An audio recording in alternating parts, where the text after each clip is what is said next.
Assalomu alaykum ustoz. Ikki sevishgan bemahramlar o'rtasida ham zulm bo'ladimi? Qiz kutaman desa, kutmay boshqaga tegib ketsa, bolaga zulm bo'lib qoladimi?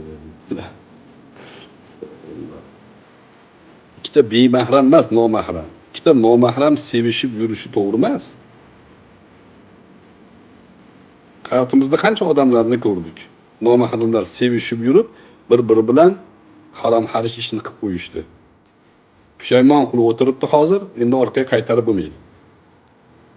Ikkita nomahram sevishmaydi.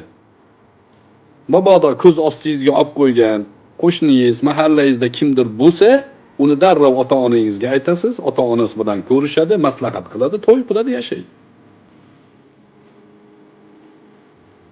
Tegib ketibordimi deyman sizga va'da bergan qiz. Ishna bo'ladi. Va'da beradi, dadasi boshqaga berib yuboradi.